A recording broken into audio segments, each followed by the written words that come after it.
Inspiration comes in many forms: having a great idea, acquiring new tools, or simply seeing other people's creative output is enough to provide that spark. But seeing people's creative spaces has always been a huge source of inspiration for me as well. Building a home studio that is both inspiring and fit for purpose has been a process that has taken many years to get right. But let's rewind to the beginning.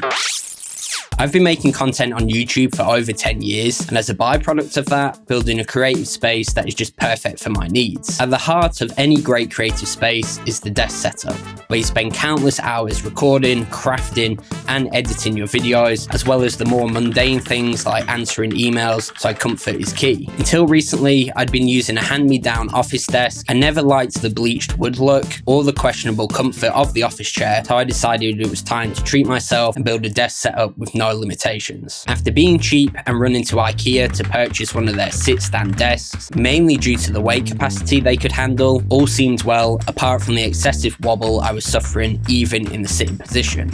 Oh, that's not good. After doing a little research online, I had two options: get a four-legged desk from the States that would cost a fortune on import fees, and I'd have to source a good tabletop as well, or try out the #gamer desks made by Secret Lab. Don't worry, this video isn't sponsored, and hope that a company like Secret Lab would have better quality control than everyone's favourite Swedish furniture company. And the fact that it was all black was just an added bonus that sealed the deal. There was another little problem that could be solved. I had my studio monitors on these ugly big isolation platforms that worked well but took up an unreasonable amount of space. So let's get some speaker stands.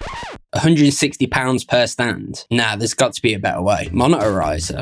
One of these either side, display in the middle, both for the same price as one stand. Sold. With the desk fully assembled, I was feeling pretty pleased with myself. The build quality felt a lot better, the look is way nicer than the cheap wood look I had before, but now it was time for the dreaded wobble test. Shaking that ass on the floor, bumping and grinding that pole. So with the main desk sorted, let's talk about some of the actual gear. I bought a 2019 Mac Pro in 2021 after being fed up of iMacs and their lack of upgradability. With a 16-core processor, Vega 2 graphics card, and 96 gigs of RAM, it was a beast, and I could still upgrade it. Fast forward a couple of years, and in typical Apple fashion, they discontinued the MPX modules with the presence of their Apple Silicon, yet again screwing over pros in the process. The display I'm using is the Pro Display XDR, which has been great for what I do, although severely overpriced, as if the machine wasn't a rip-off enough. Audio-wise, this is perhaps the most important part of what I do.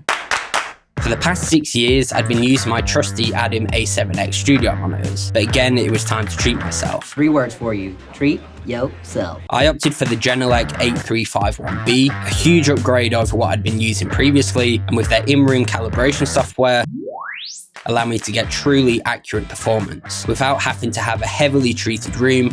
And for further accuracy down into the deep low ends, I opted for the 7370A subwoofer, which is an absolute unit. Luckily, it can be tucked away under the desk and still provide the accurate performance I need. Getting audio in and out of the computer is pretty simple as well. My trusty Universal Audio Apollo Twin Mark II for recording, and the Genelec 9320A reference controller to provide the speakers with the cleanest and highest resolution digital audio signal I'd possibly need for playback. For those quieter listening sessions, I use the Focal Clear Professional MG. Whilst great, they are a bit analytical with pretty lean bass. They don't quite have the same impact as the Genelecs, but are a great tool nonetheless. Storage-wise, inside the Mac Pro, I have the 2TB SSD, a further 8TB of SSD storage on a PCIe slot for dumping footage onto for editing, and for backup, I have two classy 2 big RAID units, one solely for music files, and the other for all my completed videos and other data I need to keep safe and backed up in case of a hard drive failure. Now let's take a look at the peripherals. Something I've never been quite that excited about, but a couple of small tweaks made all the difference. Moving from the frankly disastrous Magic Mouse to an MX Master 3S, from the Magic Keyboard to the Keychron K4 for that super satisfying clicky sound,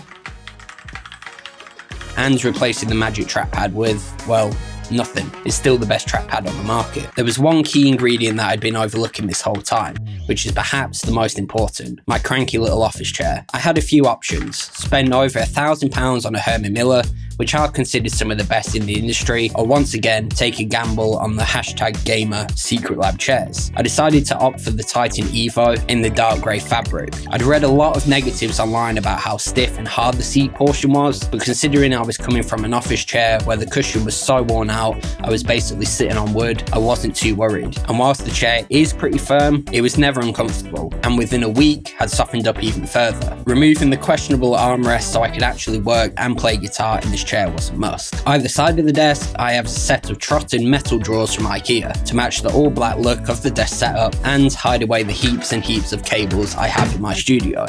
Wait a second, just one more thing. Perfect.